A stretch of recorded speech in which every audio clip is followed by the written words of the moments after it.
Ladies and gentlemen, the news at 11. Channel 1 had a special about yellow alert, so I worried a lot. Don't want to get hurt.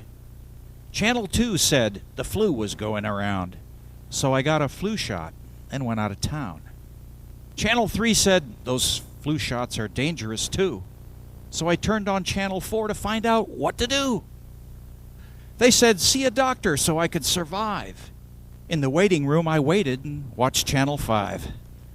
Channel 5 and a tranquilizer made me feel fine. Those soap opera problems are much worse than mine. But at home, Channel 6 had a story about pills and how people drop dead from prescription or thrills. So I called back the doctor as I watched Channel 7. A star was in rehab, news at 11. So I went into rehab, where I watched Channel 8, all about crime and murder and hate. And when I got home, I tuned in Channel 9 and watched blood and horror on some battle line. I took a deep breath and screamed, and then gave up and fainted as I watched Channel 10. When the paramedics woke me, the answer was clear, so I killed my TV and stopped living in fear.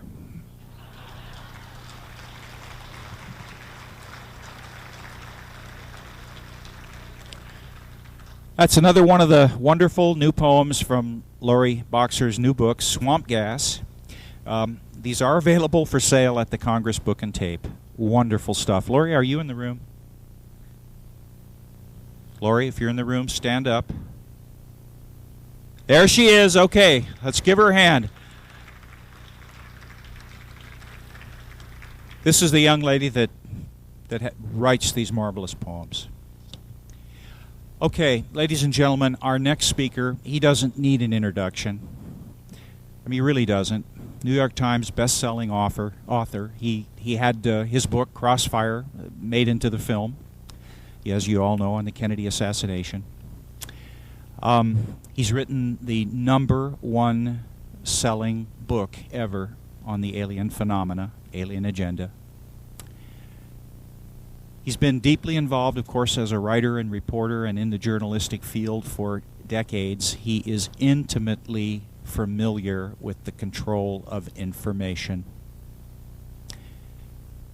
and how he can come up and do the kind of research that he does absolutely mystifies me. I mean, he's one in a million. The world is blessed to have such a person that'll put it on the line and then share it with us. Ladies and gentlemen, Jim Marrs.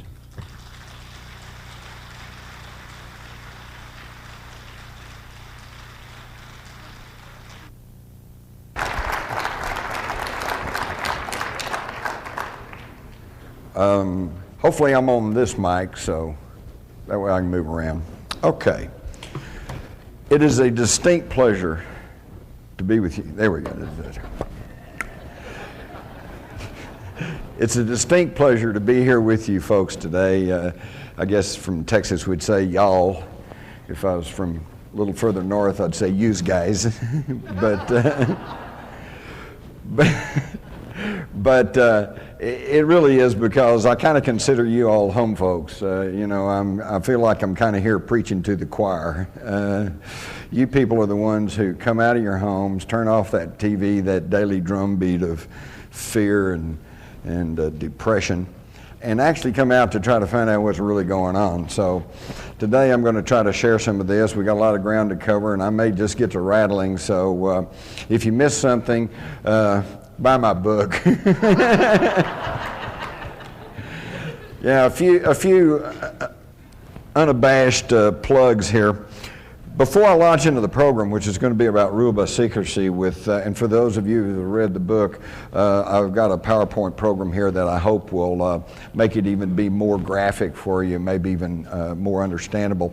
Plus, I have a very, very important piece of information that is not in rule by secrecy because I did not find this out until after publication.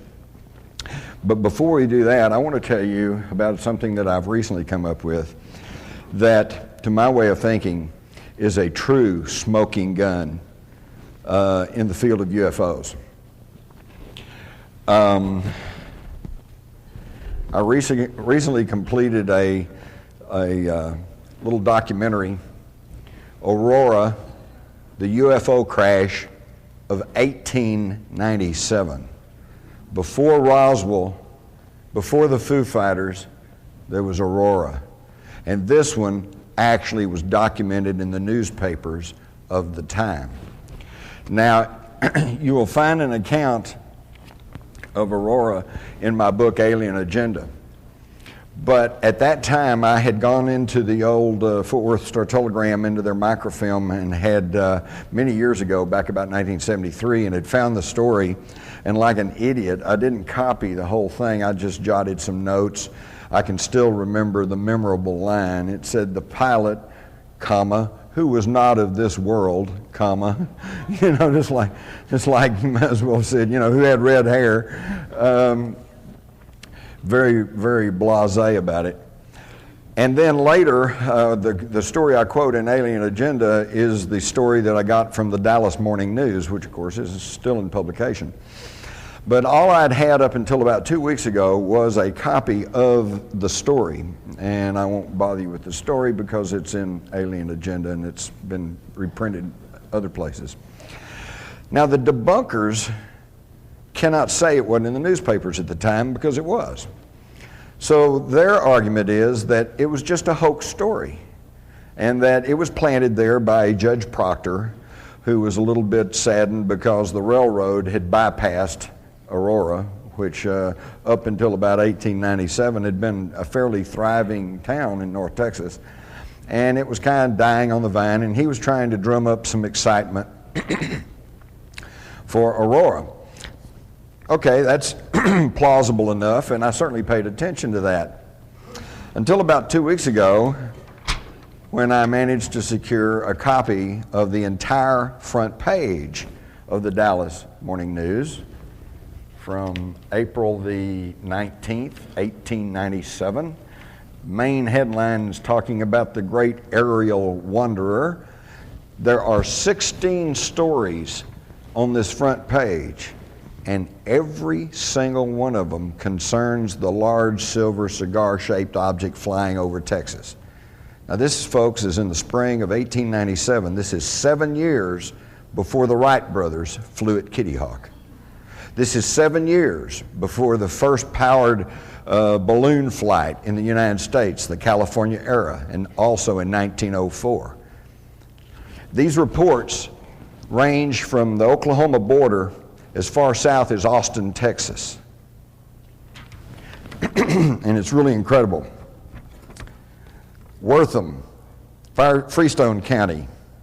Captain John A. Lilly, a prominent and respected citizen of this place, a Mexican War veteran, claims that he saw the mysterious airship last night at 9:30.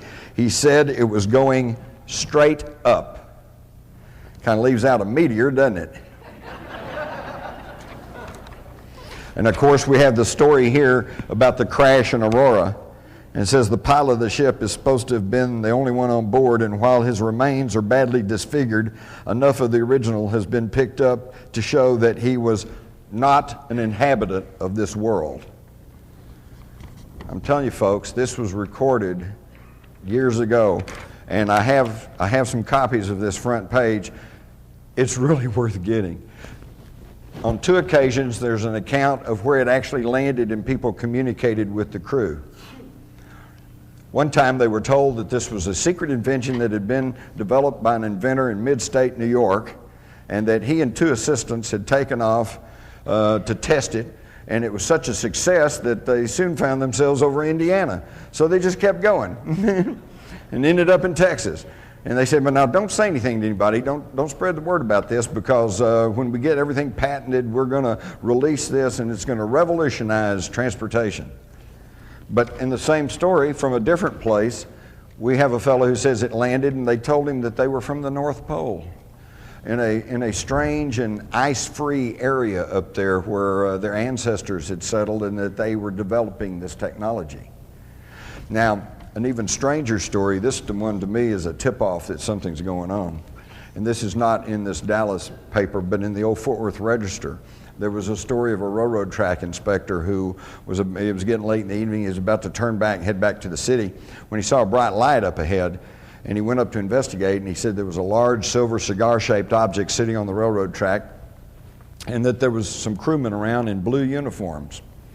And said the captain came up and talked to him and told him that they had to stop, make some repairs to their craft, and that not to say anything about this because they were on a secret mission. He said the craft was full of dynamite, and they were going to go bomb Havana.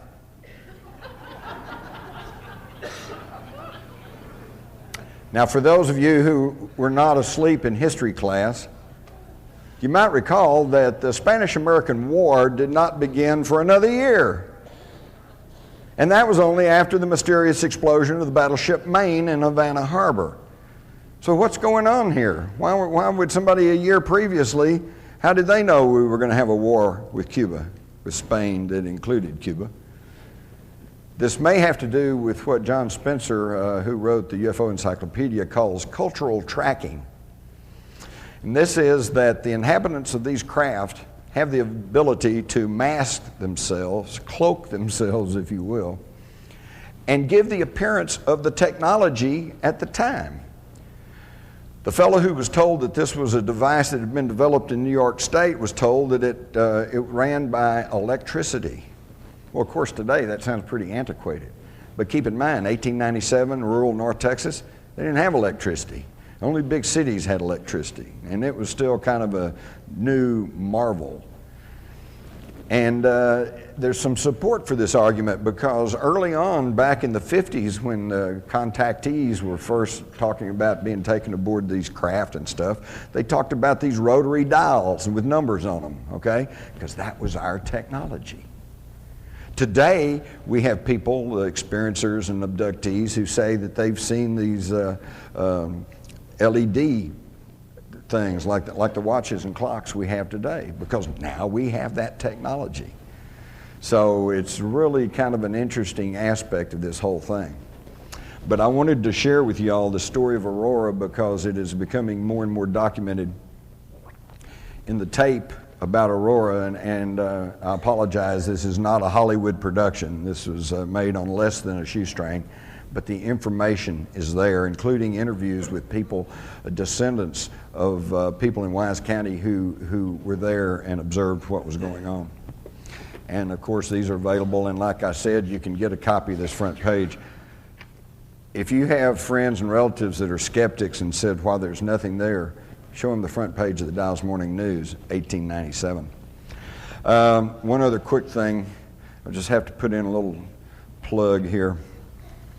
I don't have to remind you of the war rattles and the saber rattling that's going on today in regards to Iraq and also North Korea.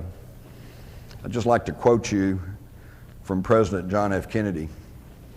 And this was back at the time of the Cuban Missile Crisis, when people were actually pointing real missiles at the United States. Now, if there was ever an excuse for us to threaten war with somebody, that would have been it. Today, what have they found? A few empty artillery shells and some, you know. President Kennedy said, the United States, as the world knows, will never start a war.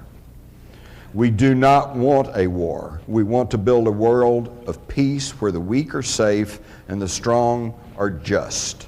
We labor on, not toward a strategy of annihilation, but toward a strategy of peace. Think about that, folks. How far have we come? From a leader who epitomizes peace and the seeking of peace through strength, to a leader who says, if you don't like what we want to do, we'll just come kill you. It's amazing. Now, how many of y'all have heard of the mystery of Rennes-le-Chateau? How many of you really truly understand what that's all about? Stick with me. I think I'll help put this together for you. How many of y'all are familiar with the work of Zecharia Sitchin? Okay. Stick with me. I think I can tie this together for you. But first, we're going to have a pop test. Everybody got a pencil paper number 1 to 10? No, you don't have to do that. How long did the 100 Years' War last? Anybody?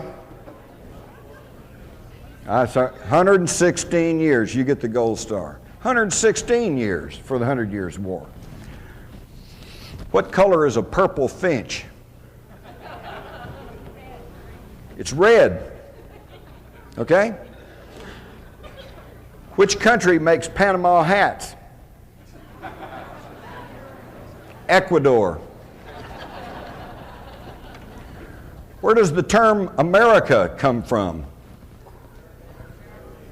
Some of you all went to the same high school I did. Amerigo Vespucci, the Portuguese navigator, right, whose name became associated with this new world of America. Wrong. Bzz. No. That story came from a monk, German monk, who lived on the Franco-German border back in the 1500s, named Martin Walsemüller. And good old Martin, I don't think he probably ever got more than about 25 miles from his home in his life. But in about 1515, he got access to a printing press, and he wrote a book. And he knew that there was a new world that they called America, and he knew about Amerigo Vespucci. So he said, oh, well, it was named after Amerigo Vespucci. He later retracted that. But we don't get his retracting because it was in the book, and the book keeps going on and takes a life of its own, and this is what we all get taught. Now, the point of this is, most of what we think we know, we don't know. And it's wrong. And I just want you to keep that in mind. Because let me tell you something. Your mind is like a parachute. It works better when it's open.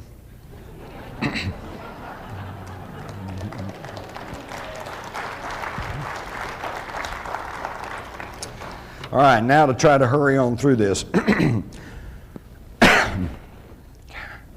I do fine until I get up in front of people. I guess y'all make me nervous. You notice how nervous I am. Ruled by secrecy, the hidden history that connects the Trilateral Commission, the Freemasons, and the Great Pyramid. Now, I hate going to places where they put up something and then they read it to you. Hey, thank you, I can read just fine. But I do want to read you this first quote, and then I'm not going to read you the rest. You can read them for yourself. But this one, I think, tells the story. And this is not a conspiracy theorist. This is not Jim Marrs' quote. This is Woodrow Wilson, a very powerful insider, an insider who was put into office by men connected to secret societies. He knew what was going on, and what did he write? Some of the biggest men in the United States are afraid of somebody. They're afraid of something. They know that there's a power somewhere so organized, so subtle, so watchful, so interlocked, so complete, so pervasive that they'd better not speak above their breath when they speak in condemnation of it. How much more do you want, folks? He's trying to tell us what's going on.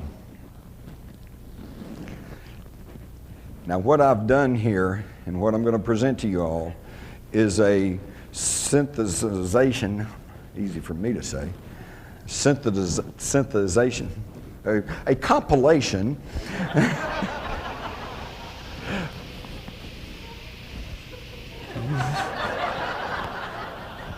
maybe they're landing, I don't know, of more than 300 books.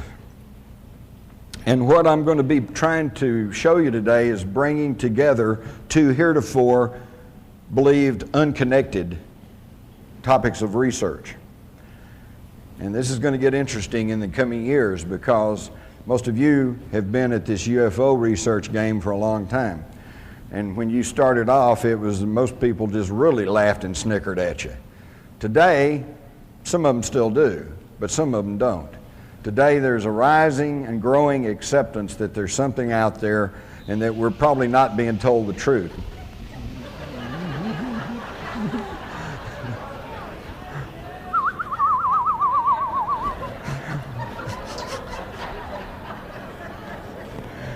Oh boy. Okay, so where we see that the UFO is now gaining acceptance in the minds of the public, this Steven Spielberg Taken series, what a deal. I mean, a lot of Hollywoodization there, and of course they had to make up some stuff because they had a story, they had to end their story, and the real story hasn't ended, okay? But yet, for those of you who've done your homework, you'll realize that about the first 8 episodes of that show is fully backed by evidence, by testimony, and by documentation. So the idea of the UFO is growing in acceptance. Lagging behind is a parallel issue about the control of secret societies and how they tie together and how that they are pushing harder than ever at this very moment for what they call globalization, or what you may have heard referred to as the New World Order, okay? It's nothing new about it. It's the oldest game on the planet, and they're still pushing it.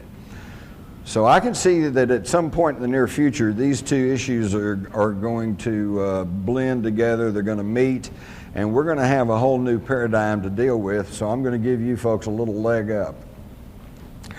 My initial thesis going into Rule by Secrecy was that these secret societies are not isolated groups, that they do connect, and in fact connect all the way back through history. And I was right. And you can read all about that. So I'm going to quickly run you through the modern secret societies and how they connect, and I'm going to try to do this as rapidly as possible to get to the really good stuff. And some of you all are going to start saying, well, what's this got to do with UFOs? Bear with me, and I think you'll find out. We'll start with the Trilateral Commission, which is one of the more recent ones. This was formed in 1973 by David Rockefeller and one of his henchmen, Zygmunt Brzezinski. And it was obviously an outgrowth and extension of the even older and more secretive Council on Foreign Relations, because David Rockefeller and Brzezinski were both members. All 7 original members of the Council on Foreign Relations were members of the, 7 members of the Trilateral Commission were members of the Council on Foreign Relations. So it's safe to say that it was simply a little more open, a little more public, extension of the Council on Foreign Relations. What it also did was, because of its name, trilateral, which refers to the trilateral nations of Japan at that time, to include China now, North America and Europe, the trilateral nations. And so not only was it an effort to have a little bit more open, less secretive organization, but to also to include the Asian economies. They put out various position papers, and I particularly like the one they issued in 1975, Democracy in Crisis, where they basically said and argued that, there's a little bit too much democracy in the United States, and it's just really not good for business, so maybe we need to curtail that a little bit. Now that was 1975, and I asked some of you older folks here about my age, do we have more or less democracy in the United States today? Seems like that they're getting what they want. You might also notice that I found it interesting, the logo of the Trilateral Commission looks suspiciously like a stylized swastika. And that may not be my imagination, as you will soon see. Senator Barry Goldwater, in his book, With No Apologies, just flat stated that the Trilateral Commission is intended to be the vehicle for multinational consolidation of the commercial banking interest by seizing control of the political government of the United States. And in fact, that seems to be what exactly is going on right now, is a merging of corporate with federal government. Which brings us to George W. Bush. who I call a post turtle. Some of you say, what's a post turtle? Well, that's a term we have down in Texas. You're driving down a country road and you see a turtle perched up on top of a fence post. That's a post turtle. You know he didn't get there by himself. You know somebody put him up to it. And you know he can't do anything while he's up there. And basically all you want to do is help the poor creature down. Post turtle. If it wasn't so serious about what's going on, it really would be pretty laughable. So now that tracks back to the even more secretive Council on Foreign Relations. This was formed in 1921 by a group of people that were including Colonel House, who was the right-hand man, shadow to Woodrow Wilson. And their whole avowed purpose was to educate the American public on the desirability of global government. And why did they feel like they had to do that? Because they had already made their first attempt, the League of Nations. Okay? But it didn't work. Why? Because the Senate of the United States said, I'm not sure we're ready to give up our national sovereignty. How many times have you heard the politicians in the last year or two talk about sovereignty? They don't talk about it, do they?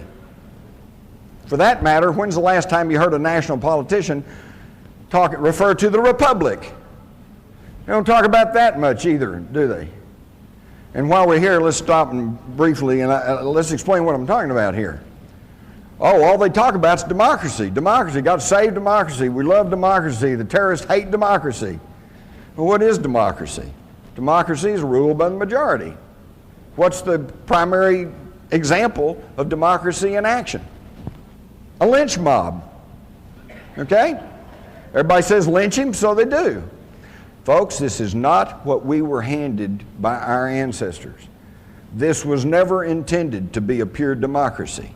What we are supposed to have in this country, with its Constitution, its Bill of Rights, is a democratic republic. Now, what's the difference? In a pure democracy, the lynch mob. Lynch him, okay? You string him up. In a democratic republic, you have to go through a system of laws, checks and balances, courtroom procedure. You have to give the guy a fair trial. There are certain procedures and laws that you have to follow.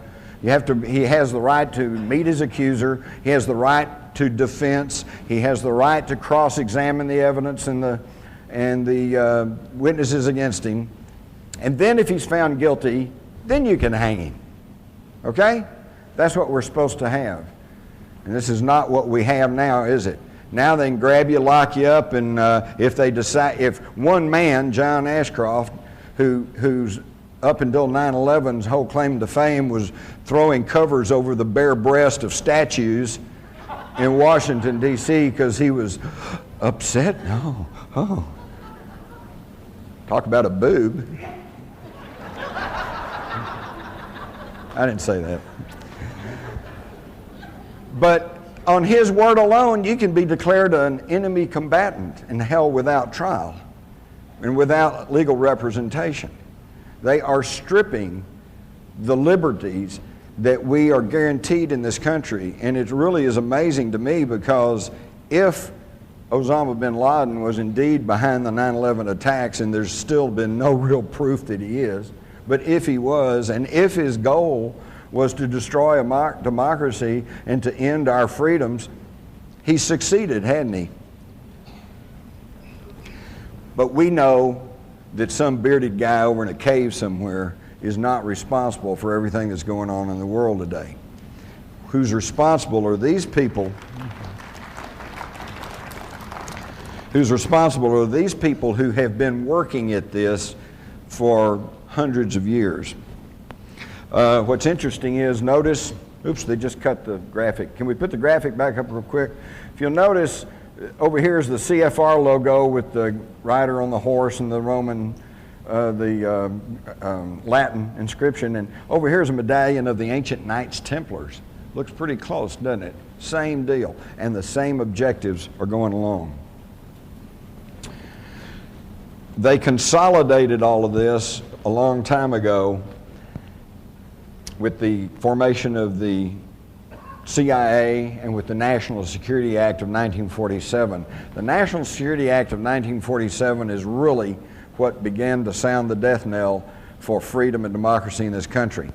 It was signed on September the 27th, I believe, of 1947, and it's really interesting to see what happened there. Now, most of the things with the National Security Act of 1947 we're all kind of familiar with. We know it separated the Air Force from the Army as a separate branch of service. We know it created the CIA. We know that it changed the words, the title of the old War Department to the Defense Department, which is a pretty slick public relations move, because if you go back and look at that old War Department, oh, who wants a War Department? But under the old War Department, we only fought 3 wars: Spanish-American War, World War I, World War II. Under the Defense Department, where we're only going to defend ourselves, yeah, we got Korea, Vietnam, Kosovo, you know, Panama, you know, Grenada, Laos, Cambodia, you know, Colombia, you name it. I think we need to go back to the War Department. We didn't have near as many wars. But within these secret societies now, and everybody that's a member of the Council on Foreign Relations, or everybody that's a member of the Trilateral Commission, they are not all sinister conspirators who are trying to take over the world, okay? A lot of them are just wannabes, you know. They want to be there. They want to be taking over the world. Or actually, I would describe it this way. Remember when you were in grade school? And the thing you really wanted most out of life was to be able to sit at the table with the cool kids in the lunchroom. Boy, if I could just be with those cool kids, maybe I could get a date for Friday night, you know? That's what you really wanted. Well, these are the people who are globbed onto these secret societies. Most of them are not on the inner core elite. They are just wannabes, and they like to be next to the wealth and the power, okay? But within each of these societies, there is a handful of people that, like, and one is David Rockefeller. He's in all of them, okay? Henry Kissinger, you know. There's certain ones who are at the inner core of all of these societies. They meet once a year in a group known as the Bilderbergers. The Bilderbergers are so secretive that they don't even really have a name. They're called the Bilderbergers because they were first discovered by the public meeting in Holland back in 1954. And they were founded by Prince Bernhard of the Netherlands, who had previously been a Nazi SS officer. And by the way, any of you all have Texaco gas cards? You do realize that Texaco is now bought by Shell. And Shell is that's the royal family of Holland, the founders of the Bilderbergers. So the New World Order marches on. Now, of course, then we've got Skull and Bones. I think we all know that Prescott Bush, the patriarch of the Bush family, and that George Herbert Walker Bush and George W. Bush are all members of the Skull and Bones. Now, there are some who argue that the Skull and Bones is the secret society behind the secret societies and that they run everything. I'm not convinced of that. There are plenty of people who have been inducted into the Skull and Bones and who have elected not to follow through on all their contacts and have gone on to live very respectable and good lives, okay? The Skull and Bones, however, is a springboard. That's where they take young men, they find the ones with ability, and more importantly, those that are compliant, and they groom them to become world leaders. And all you have to do is just go study about the Skull and Bones, and you'll find that there is an inordinate number of people who go on to take top government positions. Again, if this was really a free country, you'd think that we'd have some people from, you know, Southern Cal, University of Texas, Oklahoma, somebody. You know, there's got to be some smart people around somewhere. But these folks are always the ones that end up in power. Also, it has been established that the Skull and Bones is actually the Order 322.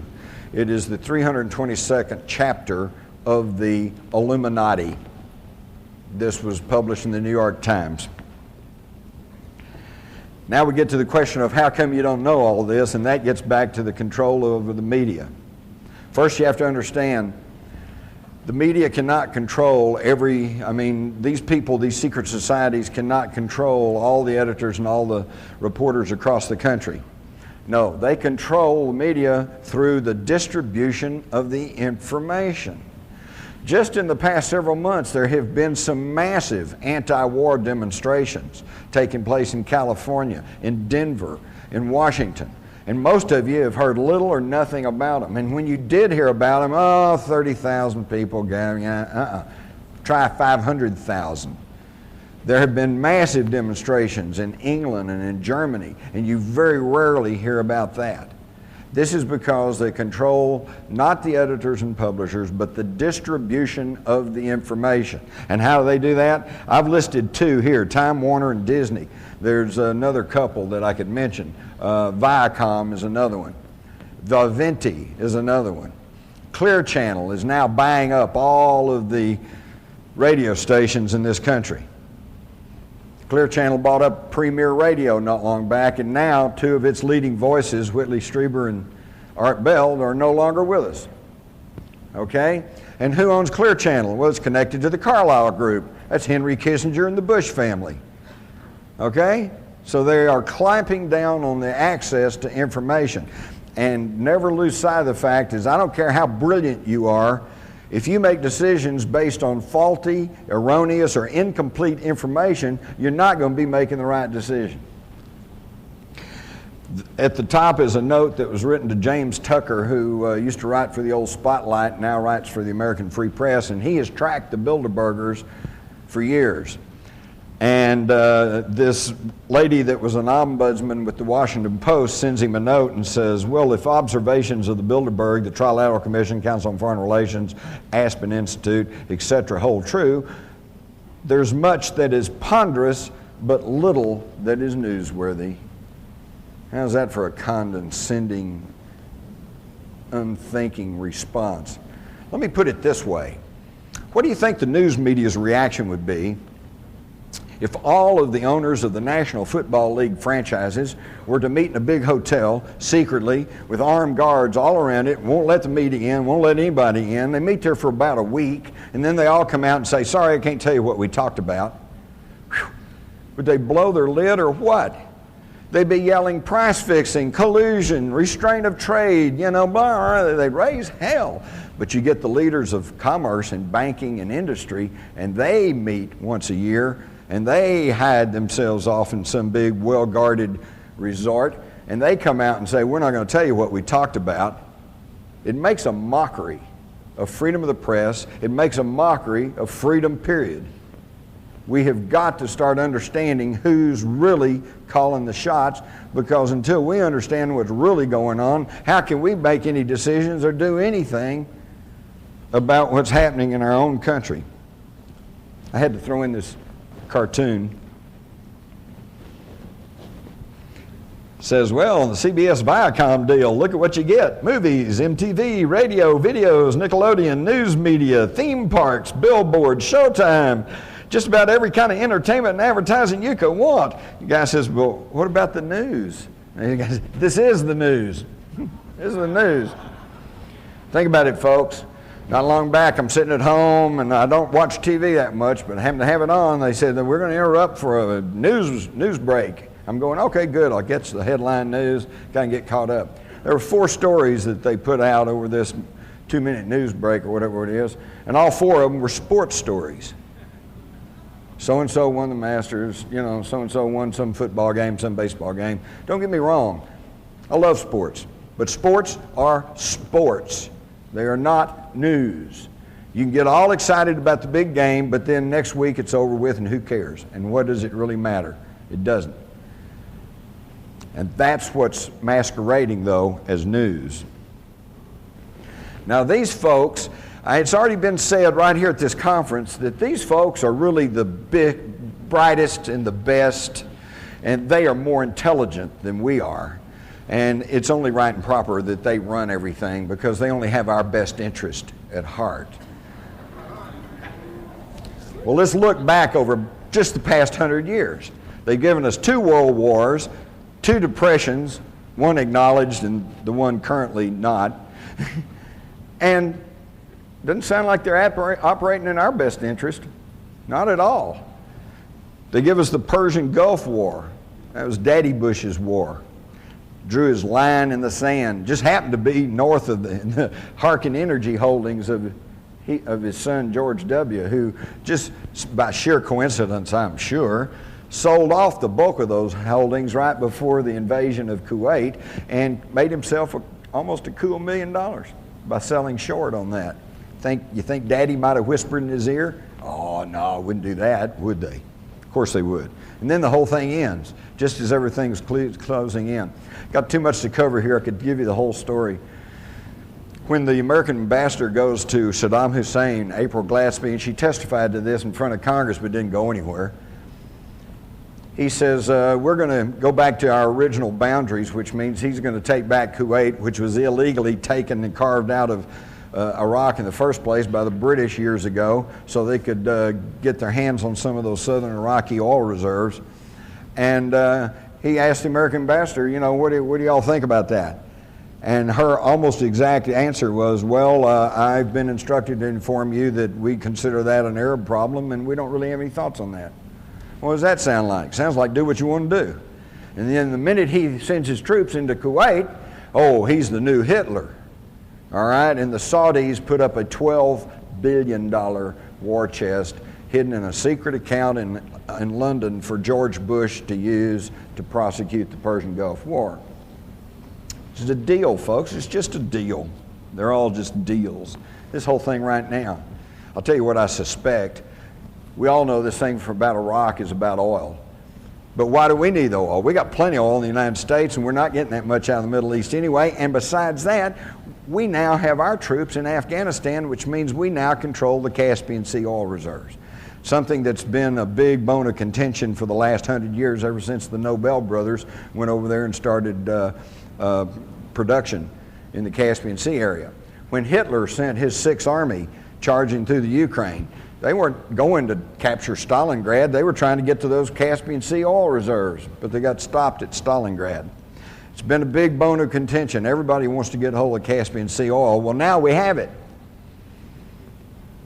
And Britain now wants their share. They want the Iraqi oil. And it's really funny because we see Tony Blair standing up, and he's pushing for war with Iraq just about as hard as George Bush. And we think, oh, our wonderful British allies, boy, they're with us through thick and thin. I think once you study these secret societies and where they came from and who's really behind all this, it's the other way around. BP wants the oil, but they can't move British troops into Iraq because, quite correctly, that would be perceived as aggression. But the United States has already fought a war with Iraq, so we can go in and take it for them. And y'all just hide and watch. If we have a war and we have a regime change and we gain control over Iraq, you hide and watch if British Petroleum doesn't get a big chunk of that. It's all about oil. We all know that. And the problem is we're all so fat and sassy. Well, yeah, but I got to have gas for my car, man. I got to drive down to the 7-Eleven and get a pack of cigarettes, you know. I mean, yeah, it's only a block away, but who wants to walk a block, you know? We are just really we just have no idea of the misery in most of the world because we all have it so well. I mean, you know.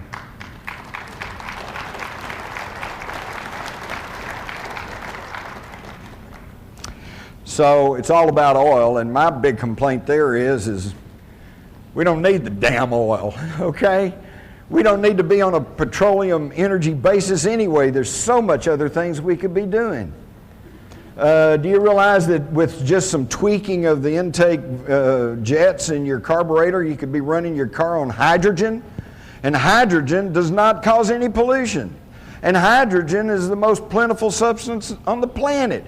Think about it. This is a water planet. H2O, 2 parts hydrogen, 1 part oxygen. We could be burning hydrogen. We don't even need the damn oil. But no, we're going to go over there and kill a whole bunch of people and probably our own troops. And look what's happening with the Gulf veterans right now. They're all coming down with all kinds of sicknesses, probably because of the contaminated vaccines they got. Also, the depleted uranium shells that were lying everywhere, giving them a radiation dose that destroys their immunization system, not to mention the oily smoke and petrochemicals hanging in the air. And do you think that a new war with Iraq's going to be any better? Never mind the massive casualties that Iraq's going to suffer. Wait till our guys come back in another 20 years and they'll be raising hell about their health problems. And what's the government going to do about it? I'll tell you right now, not a damn thing. Let me tell you something. When I was in the Army, this just really gets my blood to boiling when I think about this. When I was in the Army back during Vietnam, we'd get C rations, and in the C rations, along with the powdered milk and this, that, and the other thing, was a little packet of cigarettes. You get 5 little cigarettes. We always thought that was cool, free cigarettes.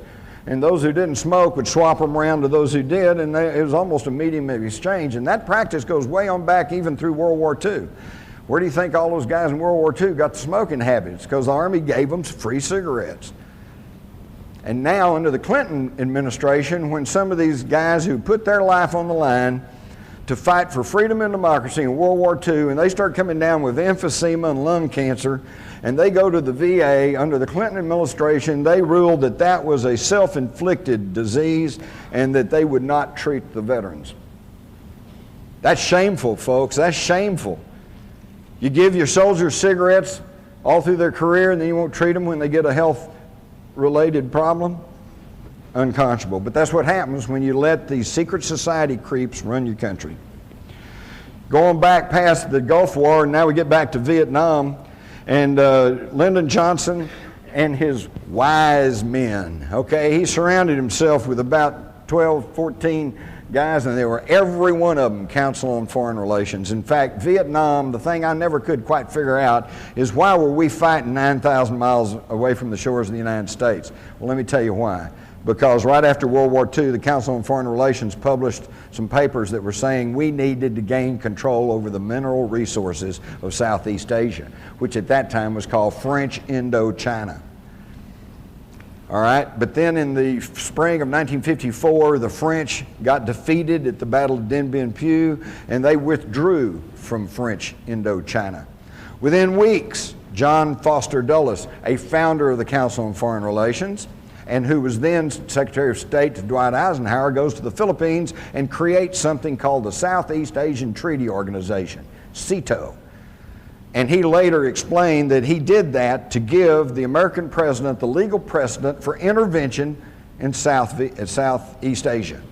That was the beginning of the whole thing. Now, is he acting on the best interest of the United States, or is he acting on the best interest of the Council on Foreign Relations that wanted control over those mineral resources? And of course, I don't have to tell you what happened. 58,000 American lives later, we finally slunk away with our tail between our legs, defeated by a bunch of guys in rubber sandals, thanks to the wise men. And in the middle of this, when our guys are dying in the jungles of Vietnam, who's over in Russia but David Rockefeller meeting with Khrushchev? And with the insistence of David Rockefeller and his other powerful friends of the Council on Foreign Relations, they encouraged Lyndon Johnson to increase loans to Russia at levels higher than we did in World War II when they were our allies against Hitler. Now, what does this mean? It means, folks, that while our sons and daughters and brothers and husbands were over there fighting for their lives in the jungles of Vietnam, we were told we had to do that because North Vietnam was a surrogate of China and Russia, and that if we didn't stop them there, then it's the domino effect, and they'd take over the Philippines, and they'd take over Hawaii, and they'd take over this country, and we had to stop them right there. And that they were getting arms and ammunition from China and Russia, and it was an anti-communist crusade. And to that extent, it was true. They were getting arms and ammunition and war materials from China and Russia. And Russia was getting loans from us. And they take our tax-supported money and they'd build facilities like the Kama River Truck Factory, and they'd crank out war materials to ship to North Vietnam to use against our guys. Does that make any sense to anybody? But that's what goes on, folks, and it's still going on. And unless we start waking up, it's going to continue. if you stop and think about it, gunfire has pretty well decided every national election from 1964 to 1988. 64, Lyndon Johnson wins on the sympathy because of the JFK assassination. 68, Nixon wins after the reaction to the Martin Luther King and Robert Kennedy shootings. Then in 1972, George Wallace looks like he's going to pull votes from Nixon, and he's shot. 1976, Carter wins after there were assassination attempts on Gerald Ford. And then in 1980, Reagan is elected after an assassination attempt on Jimmy Carter. Jimmy Carter? You don't remember the assassination attempt on Jimmy Carter? Why, he had asked for national TV time in the late spring of 1979, and he was going to announce some sweeping changes in government, including curtailing the CIA. But then he goes to Los Angeles, and he's attacked by Raymond Lee Harvey and Oswaldo Ortiz. So Lee Harvey and Oswaldo were going to kill him in Los Angeles. There it is. You saw it in the Newsweek article, but you don't remember that, do you? Because it didn't get distributed in the news media. And right after that, he canceled his national TV talk, went to the seclusion at Camp David, called in everybody up to and including Billy Graham, and said, "I've lost control of the government."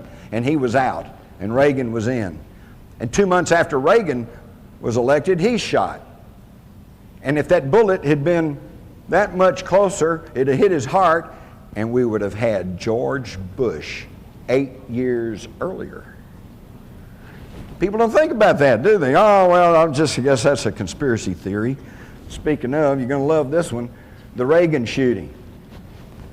All network tapes, you can clearly hear the sound of 7 shots. Bam, bam, bam, bam, bam, bam, bam. Hinckley had a 6-shot revolver. How do you get 7 shots out of a 6-shot revolver? And where'd it come from? Up there, circling red, the bullet that struck Reagan was at a downward trajectory. Go back and check the media. They accurately reported that. And Hinckley, though, is standing level with him over here in the crowd, back over here beyond that policeman.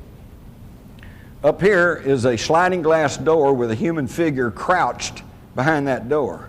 Was this the person who actually shot Reagan? We don't know, because there's never any investigations, because all that's just conspiracy theory. But of course, Reagan was shot, and for months, the person who was really in charge was George Herbert Walker Bush.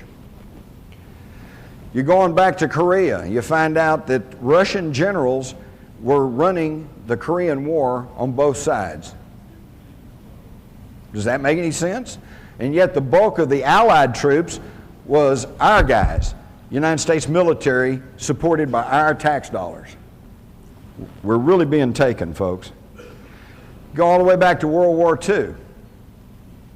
Again, I noticed it was mentioned here at this conference that, well, everything would have been okay except Hitler was the bad guy, and he kind of screwed everything up. Well, let me tell you, folks, do your homework. Hitler didn't just suddenly appear. Hitler, number one, was a military intelligence agent who was assigned to infiltrate the Nazi Party. And he went back to his superiors and said, well, went to this meeting, there's only about 9 guys there, but you'd like them because they want to rebuild Germany, and they hate the Jews, and they want to rearm, and they want to repudiate the Versailles Treaty. So his superior said, that sounds pretty good. Here's some money, go back and help out. So they created Hitler. And then as he began to gain more power, who was behind him? Another secret society, the Thule-Gesellschaft, or the Thule Society, made up of some of the leading industrialists, leading intellectuals in Germany at the time. People, and also people who had an intimate working knowledge of the occult. All right? So now we can see that all of these secret societies have been working along. And it was the same thing back during World War I. Same people ran World War I. It's amazing, but at the time of the Russian Revolution, where was Lenin? He wasn't in Russia. He was in Switzerland. Where was Leon Trotsky, the communist key philosopher? He wasn't in Russia. He was in New York City working for Wall Street capitalists. And they gave him money, and they gave him all kinds of support to go into Russia and take over a popular uprising and change it into a communist government.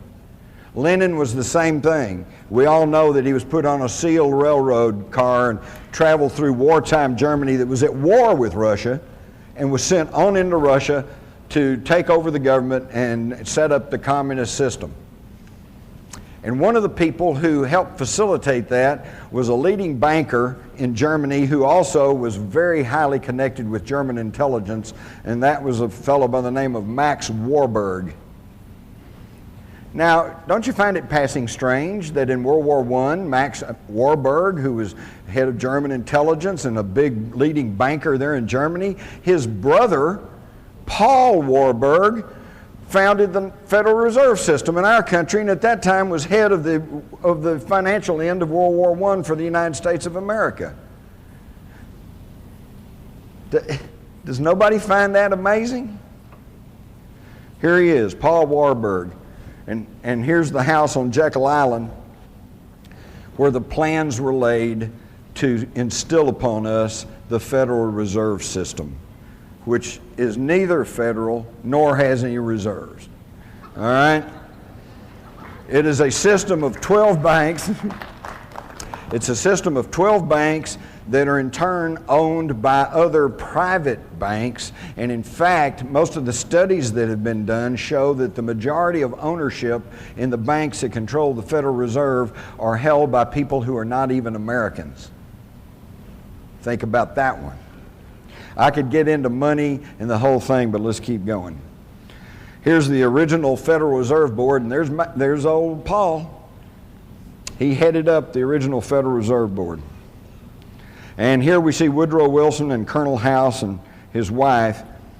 And this is where it begins to tie into the older secret societies, because as I pointed out, Trilateral Commission connects to the CFR. The intercore leadership is Bilderberger. The CFR was created right after World War I by Colonel House, Bernard Baruch, and others to try to sell us on the idea of globalization.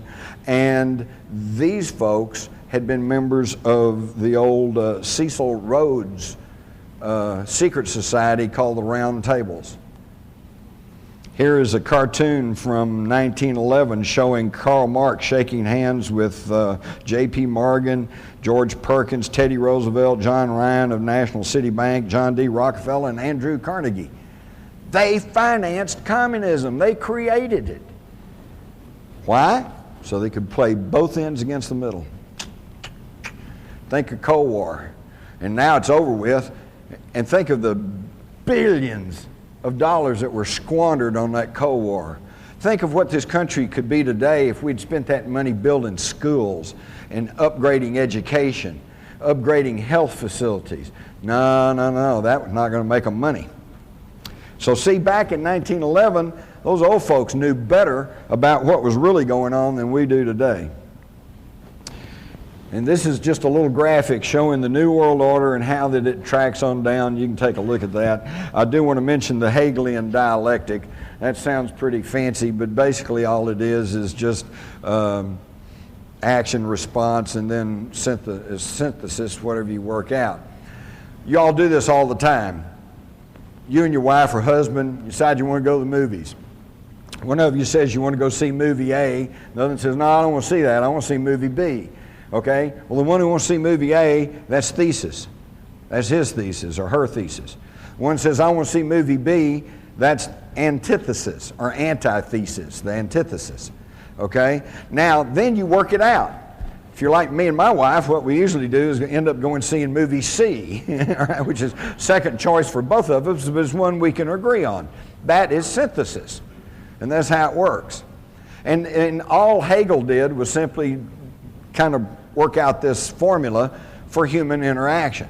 But where the secret society folks took a leg up on it is they figured out you don't have to wait for a problem and then offered a solution, and then how it works out is what you get. You create a problem. You create a problem, then you offer the solution, and then whatever's worked out, you got it. When the Murrah Federal Building was bombed, they had anti-terrorist legislation pending in Congress, and some of it was pretty draconian. It was going to just shred the Constitution, and most people were going, wait a minute, I don't know. They weren't going for it, and it was hung up. It wasn't going anywhere. Boom, federal building in Oklahoma blows up. I'm not going to go into that, but most of you know there's a whole lot more there than Timothy McVeigh and his little fertilizer bomb, okay? But boom, it goes up. All right, now you got a problem. And what's the solution? Got to pass all this anti-terrorism legislation. But then that's a problem. So what's the solution? Well, you work on it, you water it down, and it still got passed. Not to the extent they originally wanted, but it got passed. And it's the same thing that we knew the communists did for years. 2 steps forward, 1 step back. 2 steps forward, 1 step back. This stuff they've rammed through over the past year, Homeland Security, Patriot Act. You hide and watch as the years drove on, unless they pump us up again with some other terrorist act, which they're liable to if we start balking at everything. But courts will begin to throw some of that stuff out, and the thing will start coming back into balance. Already there are 60 cities in the United States that have passed ordinances that are ordering their local police and law enforcement people not to enforce Homeland Security and Patriot Act provisions because they're unconstitutional.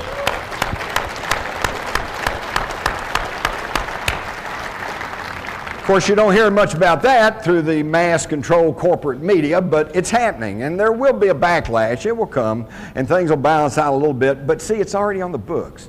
And this Homeland Security thing, once you create that whole level of bureaucracy, I guarantee it'll never go away. The CIA is a good example. That was intended to be exactly what it says, the Central Intelligence Agency. It was going to be a small agency that was going to take the intelligence from the Army and the Air Force and the Navy and everybody else and coordinate it. And it was intended to stop duplication of effort. And instead it created a whole monster that we're still having to deal with, okay? And it'll never go away. Homeland Security will never go away. We should never have passed it in the first place, but there was no debate, no talk. They got Homeland Security the night it started off, it was a 30-page thesis saying here's what we probably need to do, and by the time it got to Congress it was 500 pages, and they got it the night before the vote.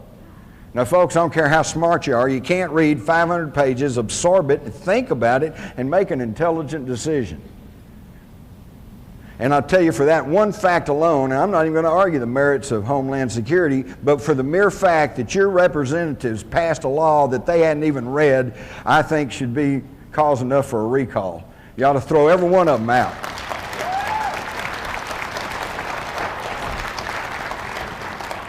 Because what's the first thing a lawyer will tell you? Never sign anything until you've read it. And these guys passed the Patriot Act and the Homeland Security, and they didn't even read it. They had no idea what they were passing. Does any of y'all remember back about 1997 or 1998, there was a little furor that got going over something called a banking program called Know Your Customer. Anybody remember that?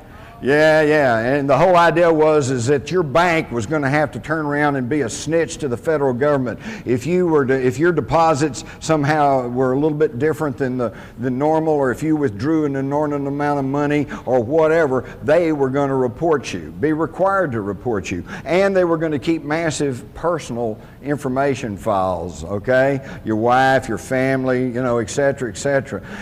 But that kind of got public, and everybody went, wait a minute, we're not going to put up with that. And sure enough, they kind of backed off, and we all felt real good, right, that they didn't get that through. It's in Homeland Security. It's in there. It's happening. And you never got to vote on it, did you? You can go all the way back to the war between the states, or where I come from, we call it the War of Northern Aggression. But it was a deal. It was all a deal.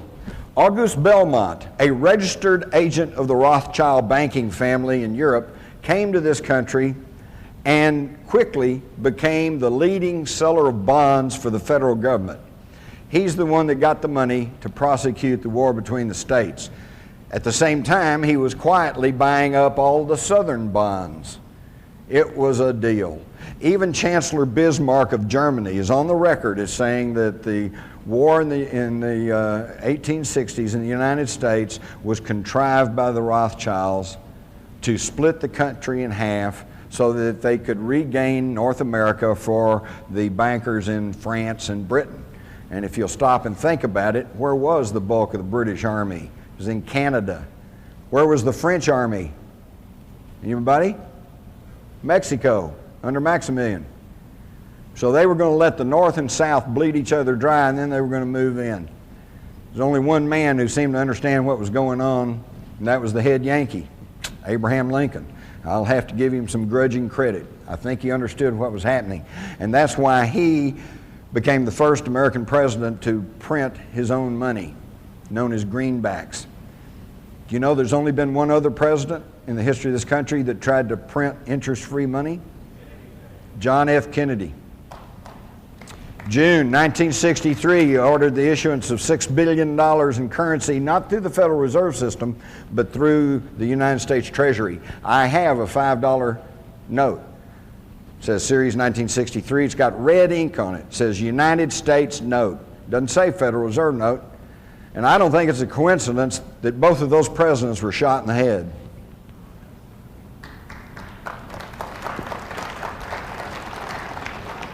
So now we can see what I call my pyramid of power. That's us down at the bottom. The poor, long-suffering public. Over us is the low-level political structure. There's your local city council, school board, and stuff, most of whom are good people trying to do a difficult job. A few snakes in there, but you know, as we learned in the Army, there's always 2% that won't go along with the program. And your mass media. And this thing maybe that disturbs me most about the mass media, having worked in it, it's not that they're bad, it's not that they're liberal, it's not that they're conservative, it's that they're dumb and they're lazy, okay? They don't want to work, so they will not go out and really pursue a story or look past the superficial explanation. They just take the government handout and they run with it. And this really bothers me because, you know, I think about it in our own personal life. If you have a good friend and you find that friend is lying to you, then that upsets you. But that's a friend, so you try to forgive them and you try to rationalize and think, well, maybe they just didn't understand. Then you catch them lying to you again. Well, now it's going, boy, I don't know. Third or fourth time they lie to you, they're no longer your friend, are they? I used to just say, I don't want to have anything to do with that person. He's a liar. Well, the government has got caught lie after lie after lie after lie, and still they come out and say something and the news media just runs with it as if that's the gospel. And then it takes 6 months, 6 years, 40 years for us to find out that it was all a big lie. Then you come on up to your military intelligence agencies and your high-level political structure. Then you come on up to the multinational corporations and the hub of the New World Order, the United Nations, and its now military arm, NATO. Okay, and then you come on up through the Council on Foreign Relations, and you notice they're not even at the top of the pyramid, because you get up higher and it even gets higher, and then you get up to John Coleman calls the Committee of 300, others call the Illuminati, and then you got a big question mark, because who's telling those people what to do? Now we start into real history. I'm not going to really belabor you about Freemasonry other than to tell you that you might want to be aware that the first third party in the United States was the anti-Masonic party. And they broke the back of Masonic Freemasonry back in the early 1800s, and it never quite recovered until after the Civil War. Within Freemasonry, this isn't my theory, this is what Masonic historians and writers will tell you, if they're honest. There's a huge outer circle. Well, first let me say this. There's a tremendous difference between European Freemasonry and American Freemasonry. The European Freemasonry is much more sinister and has much more ties to politics and to the Illuminati. But the North American Freemasonry is much more of a kind of a fraternal order, and they do great things. Their burn centers are wonderful. But within Freemasonry, in both sides of the ocean, there's an outer circle, and then there's a little inner core circle that knows what's really going on and what their agenda really is. Now, don't bother to ask a Masonic friend if that's true, because he will tell you no. And that's because he's either part of the outer circle, in which case he really truly does not know that there's an inner circle, or he's part of the inner circle, in which case he's taken a blood oath never to reveal that. Okay? But Freemasonry is where a lot of these thoughts, ideals, and knowledge has been passed along, because the men who made up Cecil Rhodes's roundtables, which were the progenitors of the Council on Foreign Relations, Trilateral, etc., were Illuminized Freemasons. They were Freemasons who had been instilled with the knowledge and with the agendas of the Illuminati. And what was that? Where did they think they got all this from? Well, here's Manly Wade Hall, a philosopher, a much studied occultist, and a very high-ranking Mason. And he says, in the remote past, the gods walked with men, and they chose from among the sons of God the wisest and the truest. And these they labored with, preparing them to carry on the work of the gods after the spiritual hierarchies themselves had withdrawn into the invisible worlds. With these specially ordained and illumined sons, they left the keys of their great wisdom. These illumined ones founded what we now know as the ancient mysteries. George Washington, big Masonic. So they're passing along the ancient mysteries through Freemasonry. By the way, if you think that the Illuminati is just something you can laugh at and just some kind of boogaboo, here's a letter in 1782 from George Washington where he said, "It was not my intention to doubt that the doctrines of the Illuminati had not spread to the United States. On the contrary, no one is more fully satisfied of that fact than I am." These guys knew more about what was going on than we do today with all our modern technology and all our electronic communications. I could spend a whole program talking about Washington, D.C. and the layout of the streets and how it was all built by Masons, and that how the floor plan, street plan of Washington parallels Virgo, which has always been associated with the Egyptian goddess Isis. Okay? So these people, and by the way, if you're not aware of this, some of you are, some of you aren't. Every time there's a space launch, okay, it's always at a certain time and in a certain manner to conform with astrological numbers. Okay? Somebody somewhere still has a great concern about the stars and what's happening. All right, there in Washington, D.C., there are 23 major zodiacs in that city, more than any other city in the world. One other thing you're going to love, I don't think it's not on this map. In the earliest plat of Washington, D.C., all the lots are numbered, except one. You get up to 665, and then it jumps to 667, 668. So what's missing? 666, 666. And guess what sits on that lot today? The capital of the United States. Now, it's accepted by historians that the French Revolution was fomented by the Illuminati. And here's a picture of Adam Weishaupt, who founded the Bavarian Illuminati, and he was only carrying on traditions and knowledge that came from even much older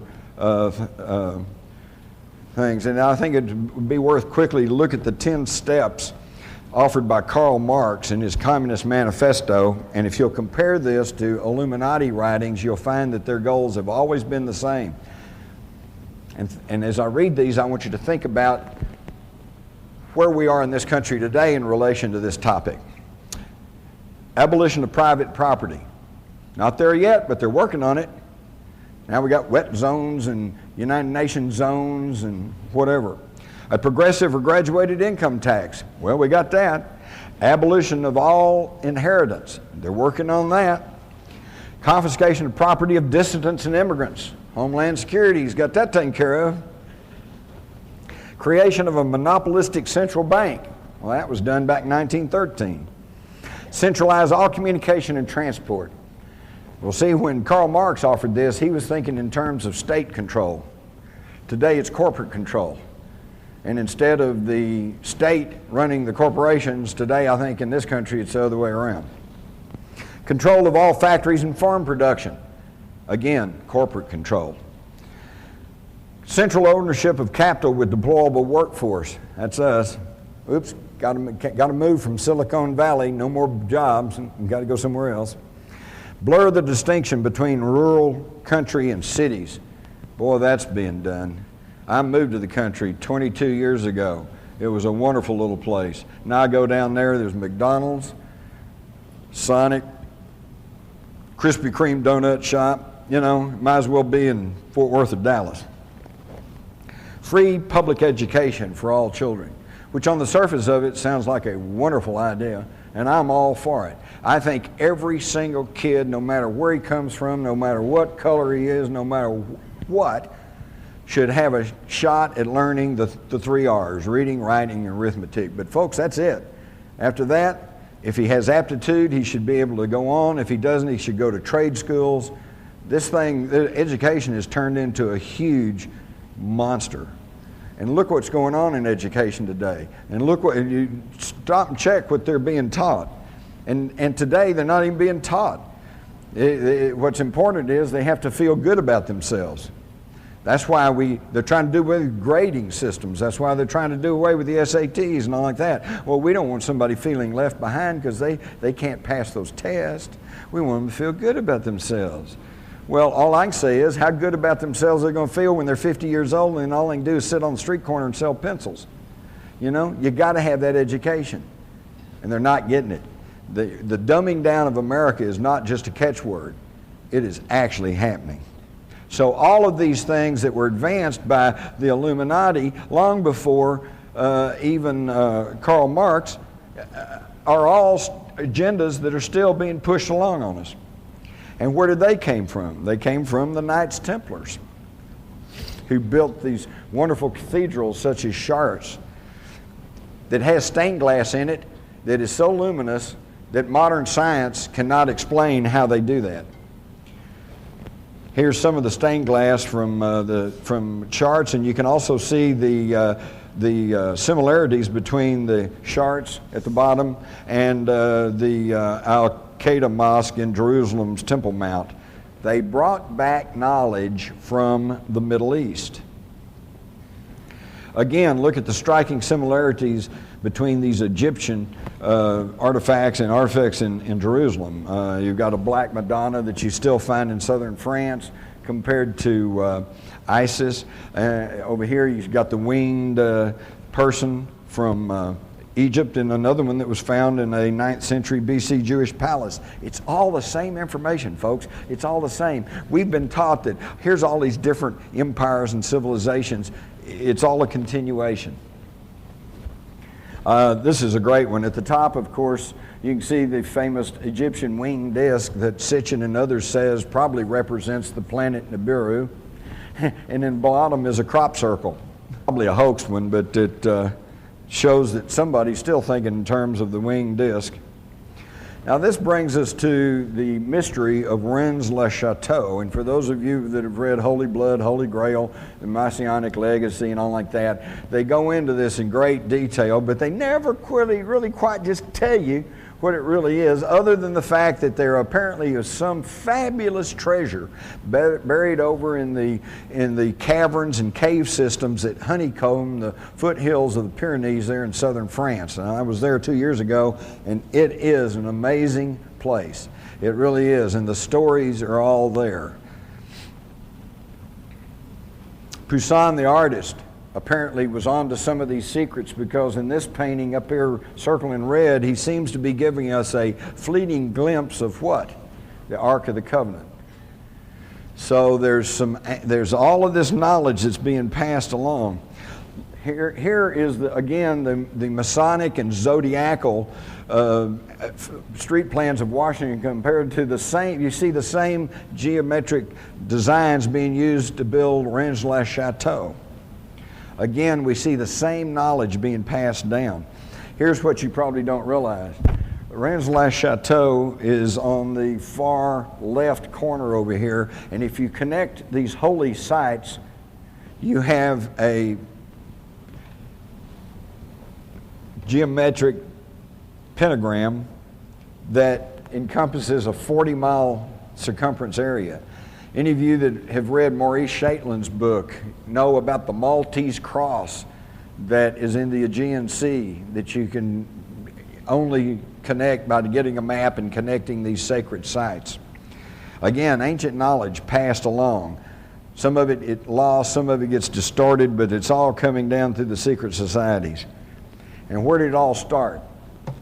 It started in southern Iraq, also known as Mesopotamia. In the Bible, it's referred to as the Chaldees or Chaldea. Now, one of the tragic things of the turmoil that's going on in the Middle East is the fact that what you actually have are cousins, family people fighting each other, because the Arabs trace their lineage back to the biblical patriarch Abraham, and the Jews trace their heritage back to the biblical patriarch Abraham. So they're all related, but they can't get along.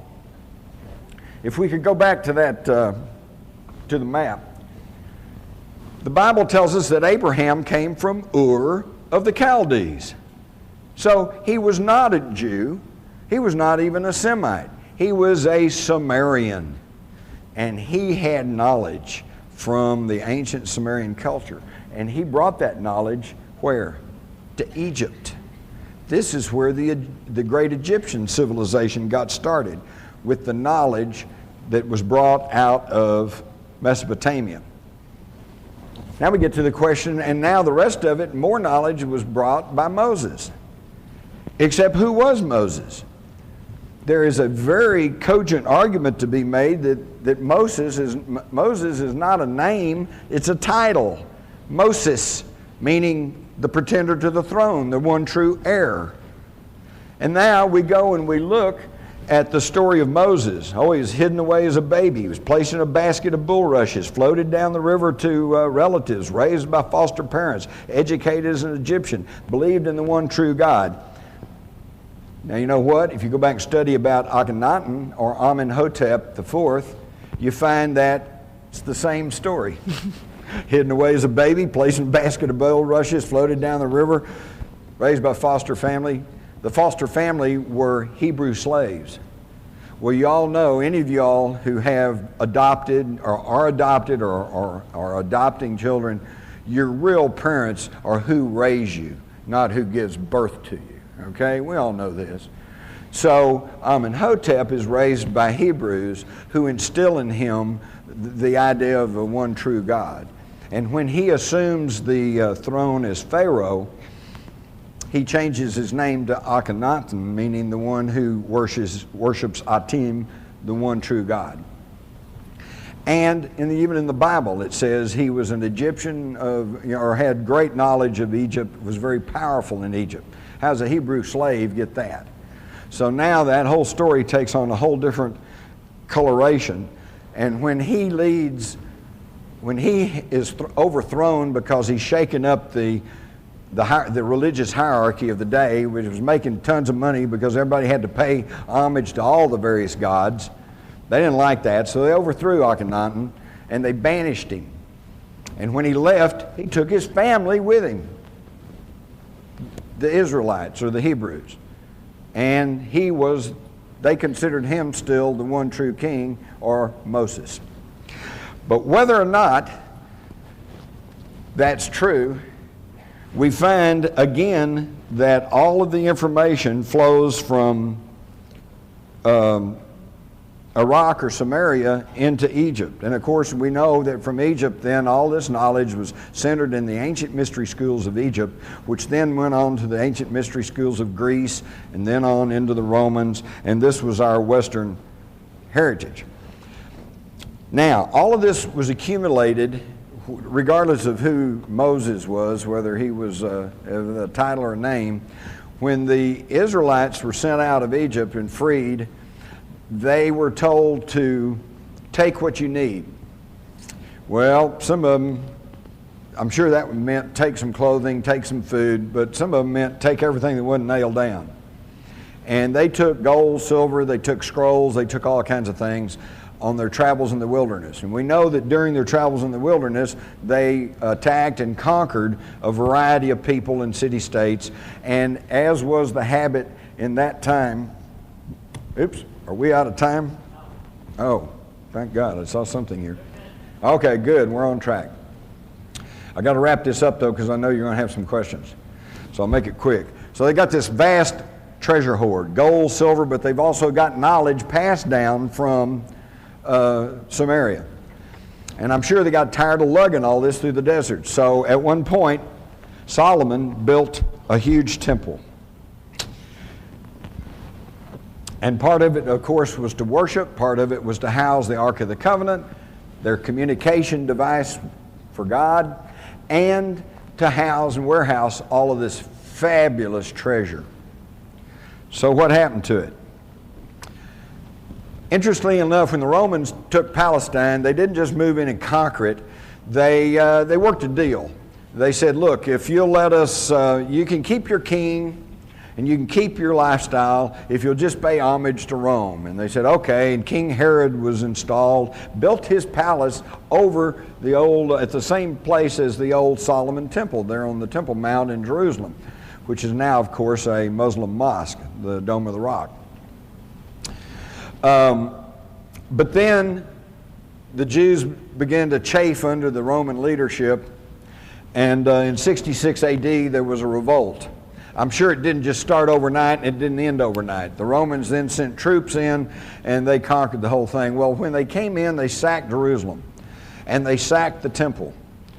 King Herod's palace at that time, formerly the Temple of Solomon.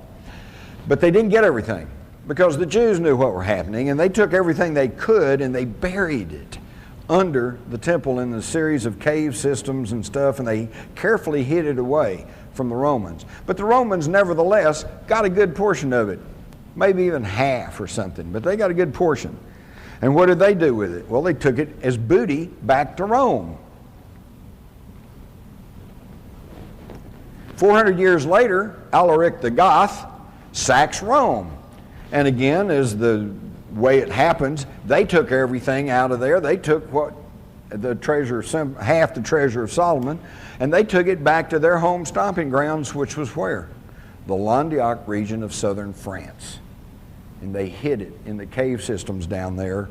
And this was both the wealth, treasure, and particularly the information and knowledge that was passed along to a group of people that became known as the Cathars. And the Cathars then were a thorn in the side of the Roman church because they had straight information. They had information that went contrary to what the Roman church was trying to put out, and that's why they never went along with their program. This, of course, gave rise to the Albigensian Crusade, where the Pope sent a papal army through the Languedoc region and murdered everybody that was suspected of being a Cathar. That's where the expression got started, by the way, when they besieged the town of Béziers. They sent a message back to the Pope and said, how are we going to know the Cathars from everybody else? And the Pope is supposedly told him, he said, well, kill them all and let God sort them out. And we've heard that same quote. I heard that during Vietnam. You know, how do we tell the VC from the Vietnamese? Kill them all, let God sort them out. So this, but they didn't kill all the Cathars. Some of the wealthy families there in southern France were Cathars. And they knew, because they had access to this knowledge, that the rest of the treasure of Solomon is buried over beneath Herod's palace in Jerusalem. So they fomented the Crusades, ostensibly to retake the Holy Land, but in reality these French families, the Blanchards and Saint Bernard and these folks, they knew this treasure was over there and they wanted it. And so sure enough, in 1099 they conquered Jerusalem, and who shows up but 9 knights from southern France, all connected to these Cathari families. And they say, we want to form a new military order called the Knights of the Temple. And so King Baldwin says, okay. And so he allows them to form the Knights Templar.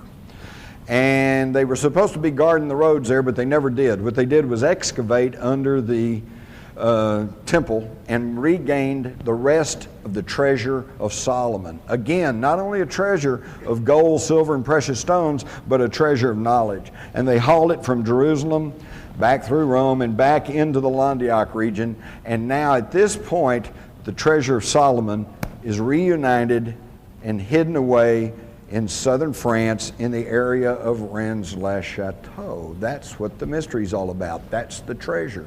Now, whether Father Saunier ever actually found the treasure is open to question. I suspect not. But he knew that that's what it was all about. He knew that this was in the right area, and that's why he was suddenly wealthy and all these strange things went on with Rennes-le-Château.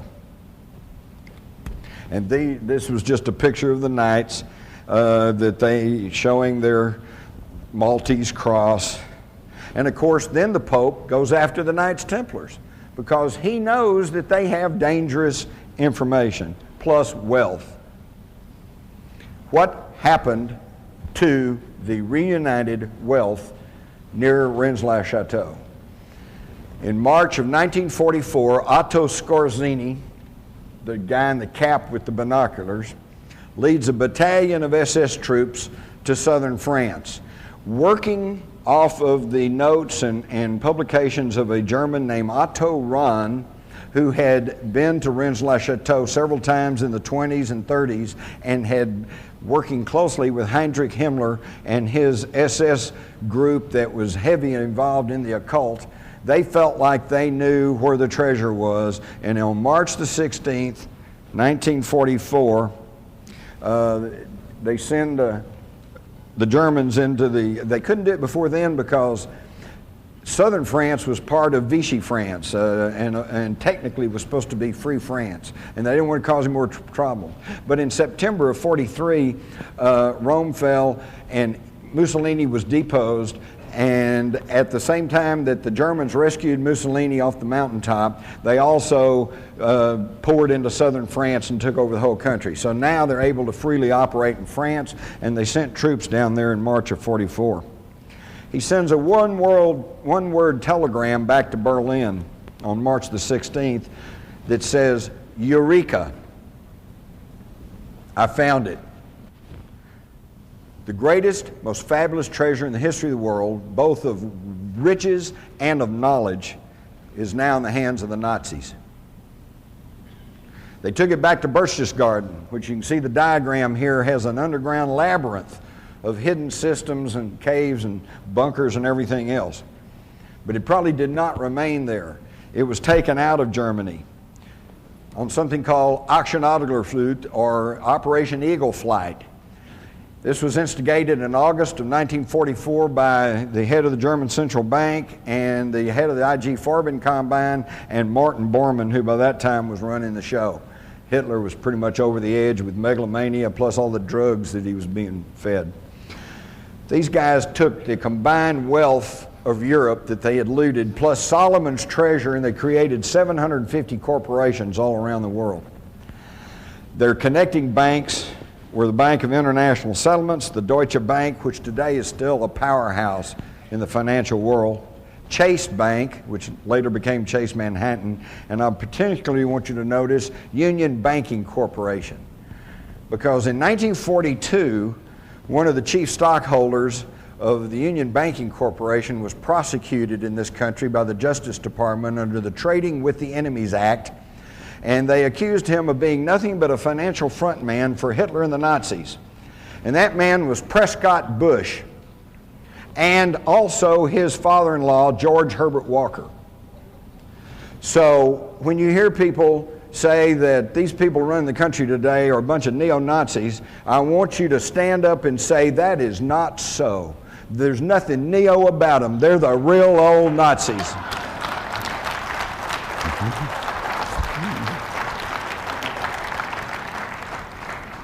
And the attorneys for the Schroeder Bank, which was one of the chief connecting banking operations, was a law firm in New York, Sullivan and Cromwell, and their leading attorneys who worked with the Nazis was John Foster Dulles and Allen Dulles. John Foster Dulles, Secretary of State under Eisenhower, the guy that brought us the Vietnam War, and Allen Dulles, of course, who was one of the longest-running CIA directors, who then sat on the Warren Commission to determine what happened to John Kennedy. All roads lead back to Sumar. You hear about the Babylonian civilization, the Akkadian civilization, etc., etc. These were nothing more than just de-evolution of the original Sumerian civilization, and I'm not going to bore you with that, although if we could get the graphic back up, you might want to notice that in this ancient stele up here, circled in red, this dates back about 3,000 or 4,000 years before the Bible was ever written down, and it correctly shows the size and placement of the planets in the solar system. How'd they know that? Well, of course, we know how they know that. I'm not going to get into this. This is Sitchin's material. Others are now finding this out. 425,000 years ago, the Anunnaki came to Earth. And we know this because it was written down in ancient tablets that are still in existence. But where are they? Most of them are in Iraq, the one place you can't go. And we'll skim through this. You know, most of you know the story of the Anunnaki, okay, and how that there was wars broke out between them. We also know that they claimed that they took a primitive Earth female, shall we call her Lucy, and they manipulated her DNA, did some genetic engineering, and came up with a worker race, which I think goes far to explain the absence of the missing link. There is no missing link. He had Neanderthal, and then his DNA genetic makeup was tweaked, and then you had Cro-Magnon, modern man. We could go into the similarities of the names and the writings, but let's rush on through. It's also interesting that the ancient Sumerian tablets also give the exact same account of the biblical flood, with the only notable exception. There's two notable exceptions. One is that, of course, in the Bible, his name is Noah, and in the ancient Sumerian tablets, his name is Utnapishtim or something like that. The one thing I find that's a little bit different too, but really brought a light bulb over my head, I had always had trouble with this idea of two of every animals on board this ship. But I did figure out where they went to the bathroom. On the poop deck. No, that's terrible. But I never really could figure out. They got lions and tigers and sheep and goats, and they're all there side by side. How could that work? Well, in the ancient Sumerian tablets, it doesn't say they took two of every animal. It says they took the seed of every living thing. Whoops, hello. Now I see, instead of a boatload of animals, you've got one little closet on board this ark that has DNA tissue in it. And they can reconstruct all of the, and you know that's going on right now? Do you know that they are storing away DNA tissue on plants, animals, everything on this planet? So if there is some sort of huge cataclysm, that they hopefully can rebuild everything. Now, what's also interesting to me is that how many of y'all are like Celtic music and all this good stuff? Yeah, it's kind of a fad right now. Are you aware that the Celts and the Druids did not originate in the British Isles? They migrated from Iraq, Mesopotamia.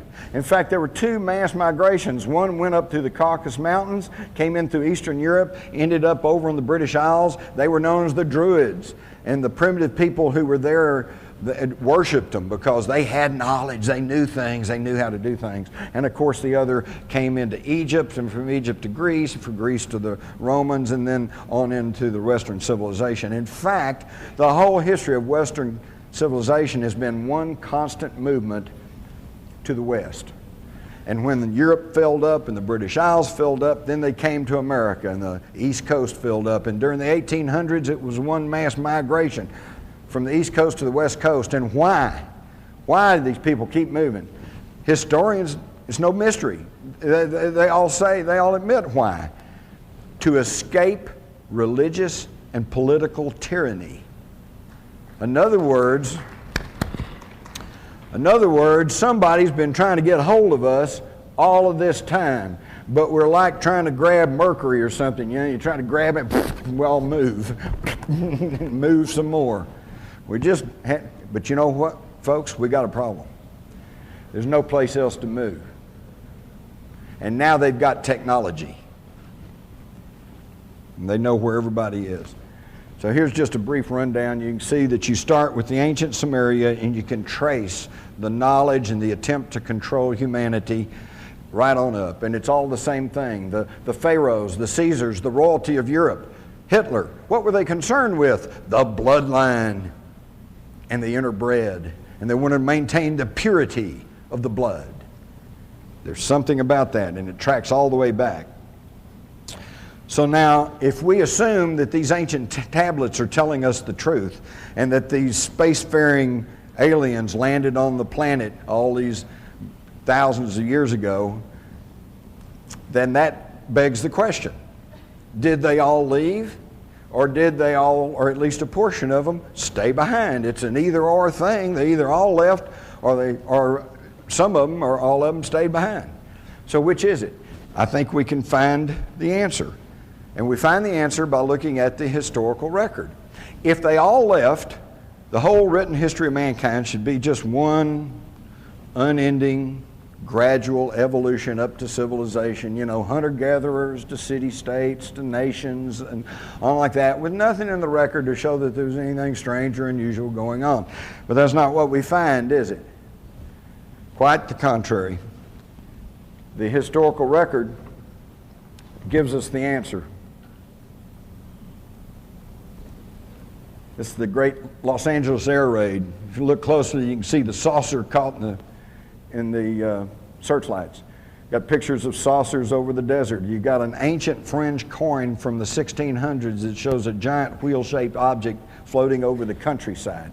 You've got alien autopsy. You've got the triangles. You've got a Billy Mayer picture over here in the crop circles, and of course the occult that's been with us all the time, which is just strangeness that nobody knew how else to explain. And of course, all of the sightings of UFOs, cattle mutilations, the whole thing. Somebody's still here. But if they're still here, then what's going on? I feel like there's three possibilities, because we have clearly established that there is a small ruling elite that wants to rule the world. And we've also established that these ancient astronauts apparently are still around, at least some of them are. So this leads to three possibilities. Either the ruling elite are trying to contact these ancient creators, or number two, they've already contacted these ancient creators and are being controlled or guided by them. Or number three, they are the ancient creators, the ancient serpent kings of legend, the ones who have been trying to corral and control humanity from the get-go. And now they're getting close to realizing this, because now they have the technology to do it. So now we have to ask ourselves, these people, these same bloodlines, these same people, what are the odds that the Bushes, who is the leader of the free world, and the Windsors, who are the leaders of what's left of the British Empire, what's the odds that these two families that are blood related, so you're actually talking about one family, are running the Western civilization? What are the odds of that? More details and ruled by secrecy. And I thank you for your time, and I hope I've helped put some of this together for you.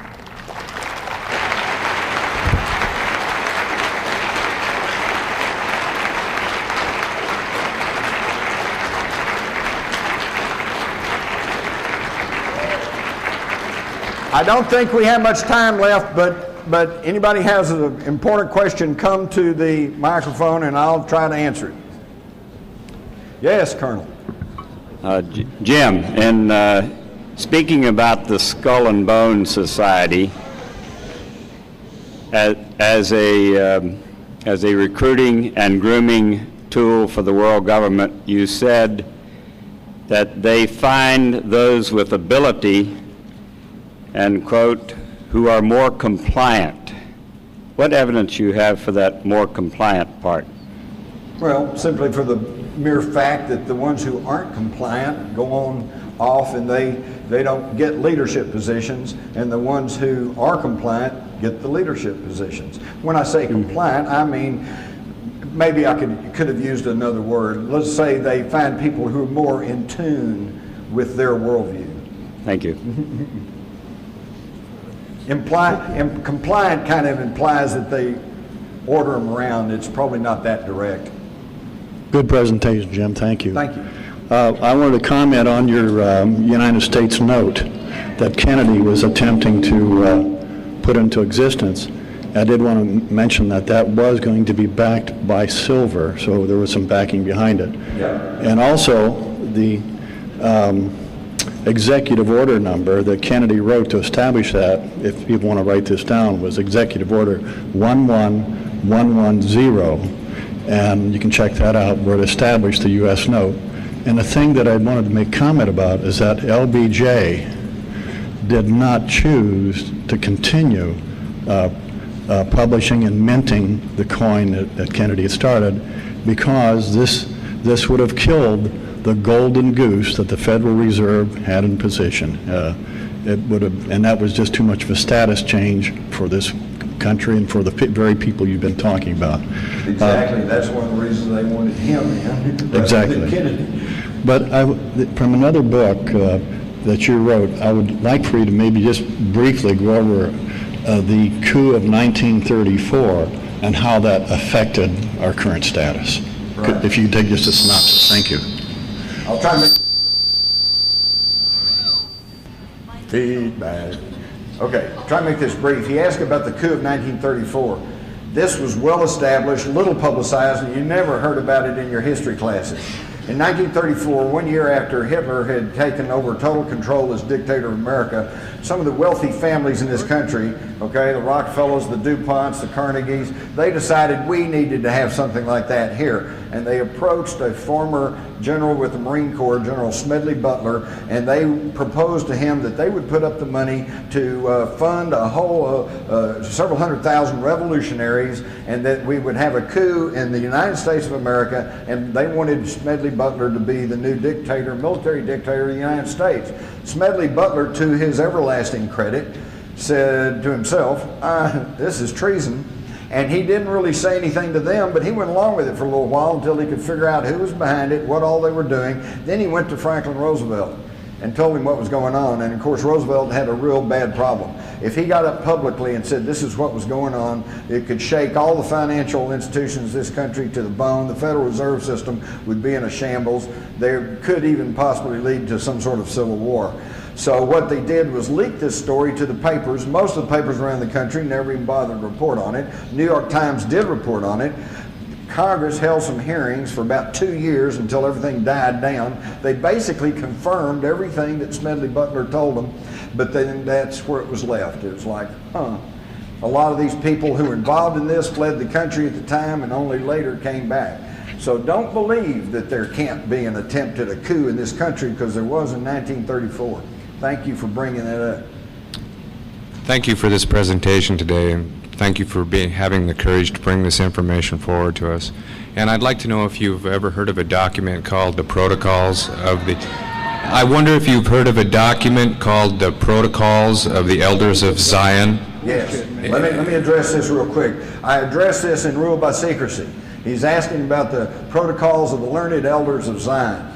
First and foremost, yes, it is a hoax that was perpetrated by the Tsarist police during World War I in an effort to try to stigmatize the Jews in Russia at that time and gather support for the Tsar. However, the tenets of this thing are too serious, too detailed, too thoughtful. If you'll go back, you'll find that some of the alteration they did was change Sion, S-C-I-O-N, to Zion, Z-I-O-N, in an effort to try to lay it off onto the Jews.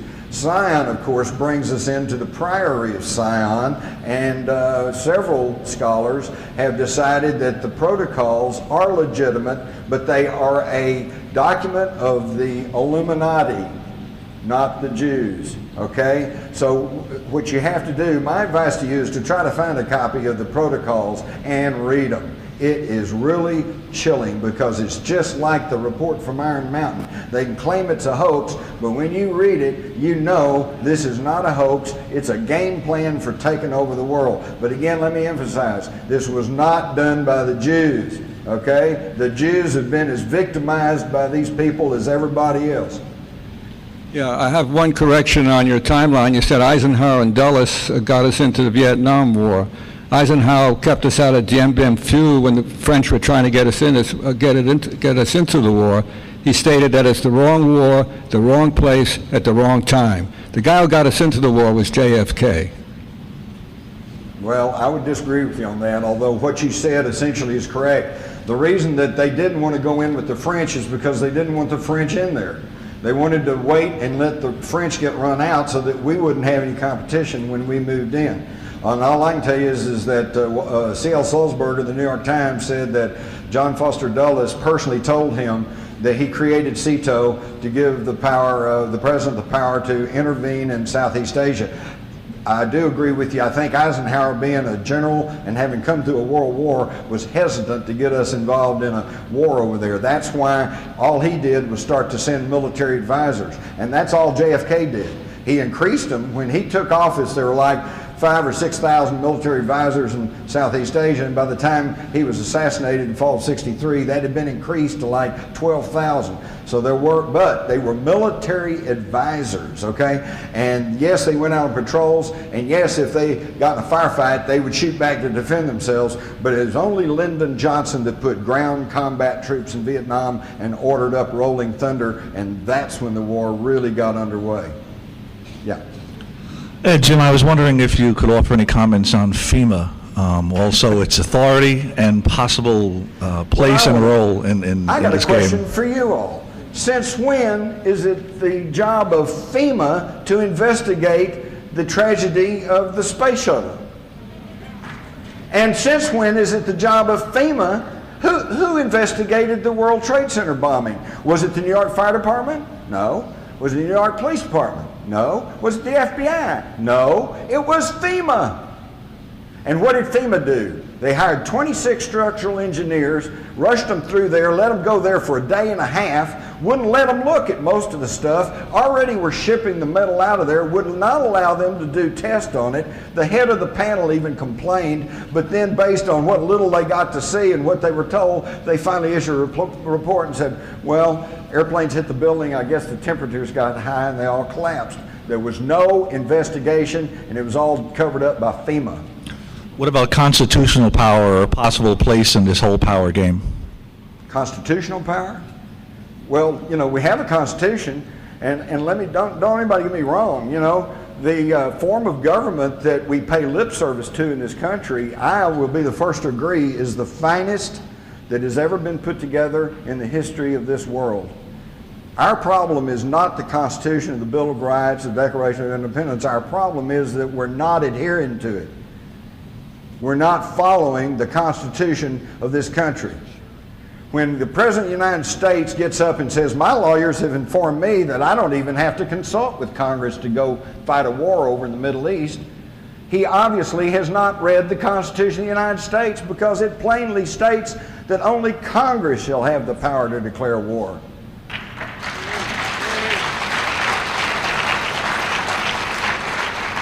And let's think about that for just a half second, because on first blush, that's like, boy, those clowns can't even agree on when to adjourn, you know. We want them to have power to declare war. But hey, the guys that framed the Constitution, they were pretty smart. Because yeah, there's a bunch of grafters and grifters and malcontents and bozos up in Washington, but if 3/4 of them all agree that we need to go to war, then maybe we need to go to war.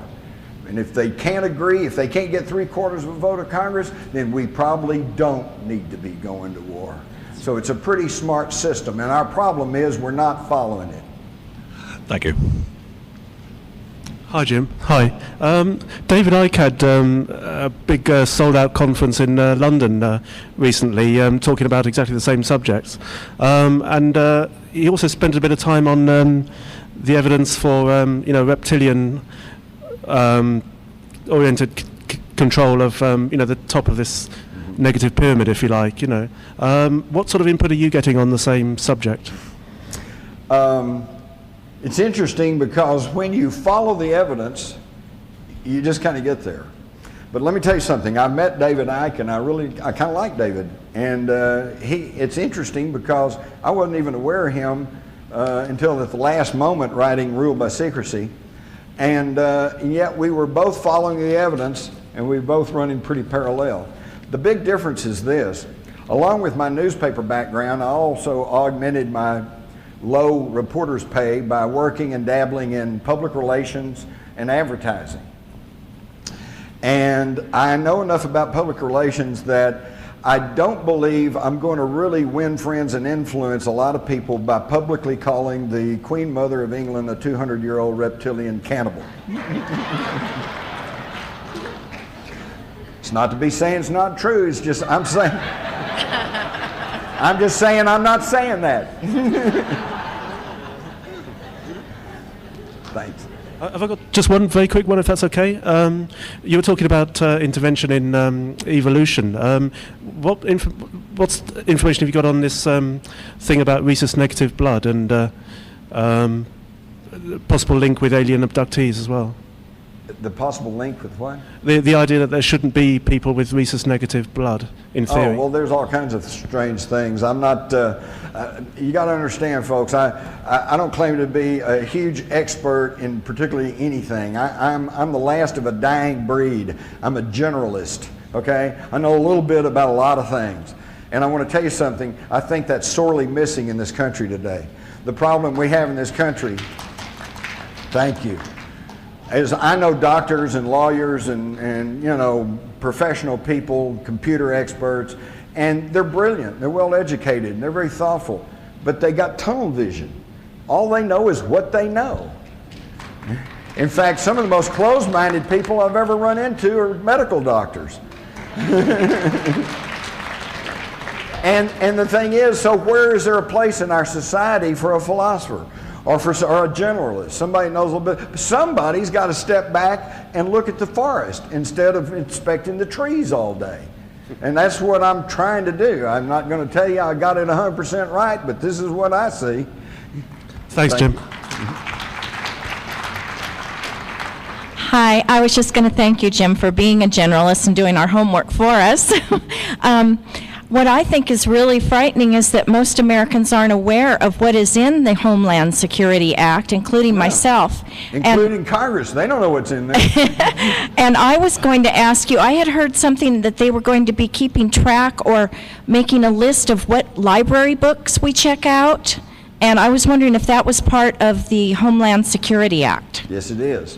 And they can go into your library and question your librarian to turn over your records, and under the law, she cannot even she's subject to prosecution if she informs you that they're investigating you. Thank you. I'm telling you, what you don't know can hurt you. That's scary. We got time. We got two more. One more. We got time for one more. Sorry. Yeah. Hi. Have you ever considered this war against Iraq is not over oil? That because Colin Powell is to show proof of Iraq tie-in with Al Qaeda. So maybe if we get to Iraq, we'll get to Osama bin Laden. No, if we want to get Saddam bin Laden, we need to go to Saudi Arabia. There's where the problem is. They are the ones who have financed militant Muslims all around the world. They are the ones who have financed Salim bin Laden. And by the way, I gotta say quickly three things that you have to understand. I've mentioned these to understand what's going on right now. Who put George W. Bush in the oil business? Who put up the money? Salim bin Laden, Osama bin Laden's older brother, put George W. Bush in the oil business, had extensive holdings down in South Texas. It's all been written about in Texas, but you haven't heard about it. The Bushes and the bin Ladens are like that, not only in business-wise, but socially. In 2000, George Herbert Walker Bush and the family went to Saudi Arabia and visited with their good buddies, the bin Ladens. What do you think the odds are of that? Number two thing you have to understand is that I've already mentioned is that Prescott Bush was an unrepentant, supporter of Hitler at a time of war. Not just a Nazi sympathizer, he was working to provide money and materials to our enemy in a time of war. The acorn never falls too far from the tree. And 3, you have to understand that the Bushes and the Windsors are the same bloodline. And once you understand this, everything starts taking on a little bit different view. And I thank you all for your time and patience.